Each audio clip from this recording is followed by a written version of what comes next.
প্রিয় সরকারি কর্মচারী ভাই বোনেরা, বাংলাদেশের সরকারি কর্মচারী যারা, এরা কি আসলে মানুষ নাকি অন্য কিছু? এদেরকে কি মানুষ মনে করা হয় নাকি কোনো পশু মনে করা হয়? আমরা সরকারি কর্মচারী সকাল 9টা থেকে বিকাল 5টা পর্যন্ত, কখনো কখনো 6টা 7টা 8টা পর্যন্ত, মানে গরুর মতো খেটে যাব, যাকে বলে একেবারে গাধার মতো খেটে যাব। আর সন্ধ্যার সময় গিয়ে অফিসের বসের কাছে গিয়ে শুনবো কি, তুমি এই কাজটা এভাবে করেছো কেন, এটা এভাবে করলে কেন? এভাবে সকাল থেকে সন্ধ্যা পর্যন্ত কাজ করতে করতে যখন আপনি আপনার স্যারের কাছে গিয়ে বলবেন, স্যার আমার আগামী দিনটা একটা দিনের একটু ছুটি লাগবে, দেখবেন আপনার স্যার আপনার দিকে তাকাবে এমনভাবে যে আপনার তাকানো দেখলে আপনার ভয় করবে। ছুটি তো পরের বিষয়, আপনি চলে যাবেন, কাজ করবে কেটে, অফিসে লোক নেই, অমুক তমুক। এই যে আমরা কর্মচারীরা সকাল থেকে সন্ধ্যা পর্যন্ত যে ভূতের বেগার দিই, বলতে মানে খারাপ লাগে বলতে গেলে, এই যে গাধার মতো খাটি, আমরা কর্মচারীরাই আবার মাঠে নেমে আন্দোলন করি, সংগ্রাম করি একটা বৈষম্য দূর করার জন্য, একটি স্থিতিশীল পরিবেশ বেতন কাঠামোতে আনার জন্য। আপনি দেখেন তো, আপনার এই যে আন্দোলন সংগ্রামের পর আপনার বেতন কয় টাকা বাড়বে আর আপনার অফিসের বসের বেতন কয় টাকা বাড়বে?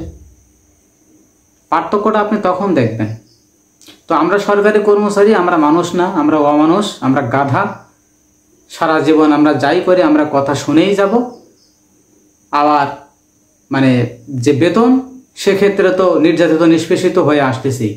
তো দিন শেষে সরকারি কর্মচারী আমরা যারা আছি, আমরা আসলে গাধাই বলা চলে। আমি তো আমার নিজেকে আমি মনে করি, মনে হয় আমি আসলে গাধা একটা। এত খাটাখাটি, এত পরিশ্রম করি, তবু দিন শেষে দেখা গেল যে তুমি এটা এভাবে করলে কেন, এটা এভাবে করলে কেন? বিশ্বাস করেন ভাই, মনটা তখন ভেঙে যায়। মনে হয় না যে আর মানে এই যে মনটা দিয়ে যে কাজ করব, ভালো লাগে না, মনটা উঠে যায় এমনিতেই পেটে ক্ষুধা, মাথার উপরে ঋণের বোঝা, তার উপরে সারাদিন পরিশ্রমের পর অফিসের বসের থেকে ঠিক এমন তিরস্কার, এটা কার ভালো লাগে? দিন শেষে সরকার বাহাদুর দিচ্ছে কত? 8,250 টাকা। তো আমরা কি? আমরা তো মানুষ না, আমরা অন্য কিছু।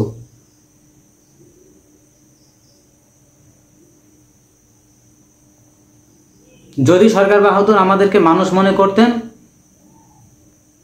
তাহলে আমাদেরকে অবশ্যই সে সচিবদের মতো না হোক, আমলাদের মতো না হোক, অন্তত এমন একটা মানে স্থিতিশীলতা নিয়ে আসতো বেতন কাঠামোর ভিতরে, অন্তত খেয়ে পরে আমরা একটু বেঁচে থাকতে পারতাম। সুতরাং আমরা মানুষ না, আমরা হয়তো অন্য কিছু তাদের চোখে।